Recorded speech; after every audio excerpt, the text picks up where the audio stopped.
My name is Cali, and I live in the United States. I am co-founder of a wonderful organization called Tin Soldiers Global. It's a patient-finding organization.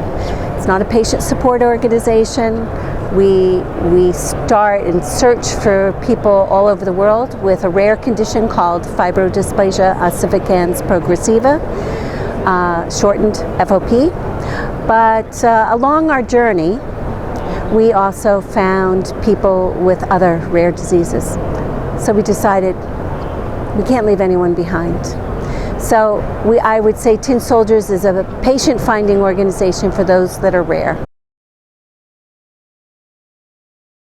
A little bit of strategy, or a lot of strategy, and a little bit of hard work and on-the-ground effort. So, many people in the rare disease space start with medical records, and that's how they find people, right?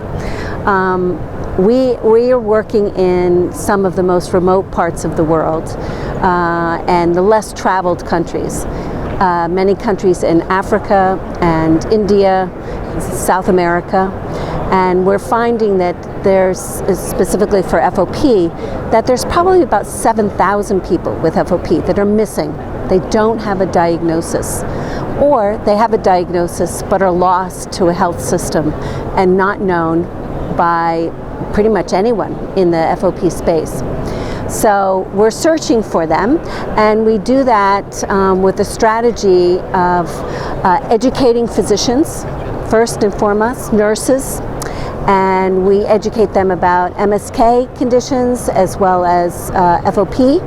We kind of always lead with FOP, and in that space we are creating an army of eyes, an army of educated eyes that can do diagnosis. We do it through teaching PGALs. So I'd love to give you an example of how we find a patient.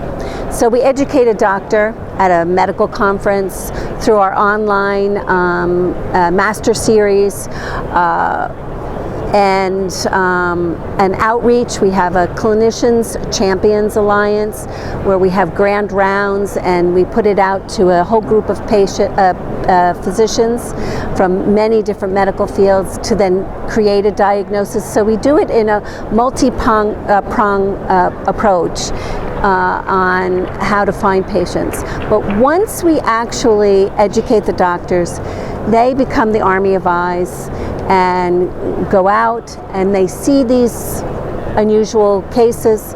They contact Tin Soldiers with consent from the family and the patients, and we then push it out to our network of doctors, and within sometimes hours or days, not years, hours or days, we often get a diagnosis. And to my knowledge, there's only one case of a 58-year-old man that still is undiagnosed. Our network of physicians comes from many different medical fields, and then we contact that doctor that has sent us that WhatsApp notification.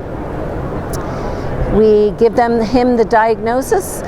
They're networked into an international group of resources, and that's not only for the diagnostic process, but then also the care pathway. And then we also refer, or the doctor refers the patient to the nearest support structure for the actual family itself.